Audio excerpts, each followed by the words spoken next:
Hi అండి, నమస్తే. నేను మీ స్వర్ణ. Welcome to making with Swarna. బనానాస్తో healthy ice cream చేసి చూపిస్తానండి. చాలా సింపుల్గా చేసుకోవచ్చు, చాలా బాగుంటుంది. ముందుగా 4 పండిన అరటికాయలు తీసుకోవాలి. ఈ ఐస్ క్రీమ్లో పాలు, పంచదార అలాగే క్రీమ్ కూడా అవసరం లేదండి. ఇంట్లో ఉన్న అరటి పండ్లతోనే పిల్లలకి సింపుల్గా ఐస్ క్రీమ్ చేసి పెట్టేసేయచ్చు, చాలా బాగుంటుంది. ఇప్పుడు వీటిని ముక్కలుగా కట్ చేసుకోవాలి. చూడండి, మరీ చిన్నగా కాకుండా పెద్దగా కాకుండా ఈ సైజు ముక్కలు కట్ చేసుకుంటే సరిపోతుందండి.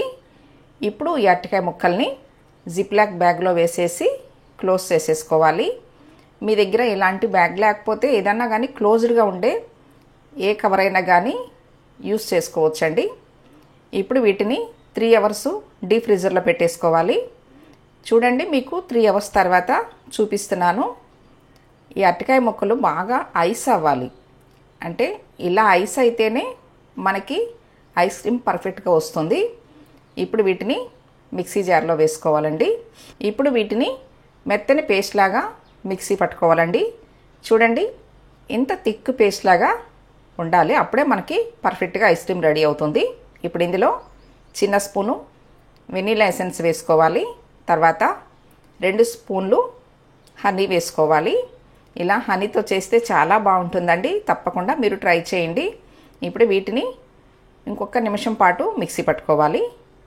ఇలా మిక్సీ పట్టుకున్న ఈ పేస్ట్ని బౌల్లో పోసేసుకోవాలండి. మీ దగ్గర 8 బాక్స్ ఉంటే అందులో పోసేసుకుని డీప్ ఫ్రీజర్లో పెట్టేసుకోవచ్చు. నా దగ్గర పెద్ద బాక్స్ ఉంది, అందుకే నేను ఇందులో వేసి సిల్వర్ పేపర్ తోటి కవర్ చేస్తున్నాను. ఇలా రబ్బర్ బ్యాండ్ కూడా వేసేసి ఇప్పుడు ఈ బౌల్ని డీప్ ఫ్రీజర్లో 1 or 2 అవర్స్ పెట్టుకోవాలండి. మీకు 2 అవర్స్ తర్వాత చూపిస్తున్నాను. చూడండి, పర్ఫెక్ట్గా మన ఐస్ క్రీమ్ రెడీ అయిపోయింది. ఇంతేనండి, చాలా సింపుల్గా చేసుకోవచ్చు. పిల్లలకి ఇలా చేసి పెట్టండి, చాలా ఇష్టంగా తింటారు. ఈ సమ్మర్లో మీరు తప్పకుండా బనానా ఐస్ క్రీమ్ ప్రిపేర్ చేసి మీకు ఎలా వచ్చిందో నాకు కామెంట్ చేయండి. నేను చేసి చూపించిన ఈ బనానా ఐస్ క్రీమ్ మీకు నచ్చినట్లయితే ఈ వీడియోని తప్పకుండా లైక్ చేయండి. మీ ఫ్రెండ్స్ అండ్ ఫ్యామిలీ మెంబర్స్కి షేర్ చేయండి. ఫస్ట్ టైం నా ఛానల్ చూస్తున్న వాళ్ళు తప్పకుండా సబ్స్క్రైబ్ చేసుకోండి. Thanks for watching.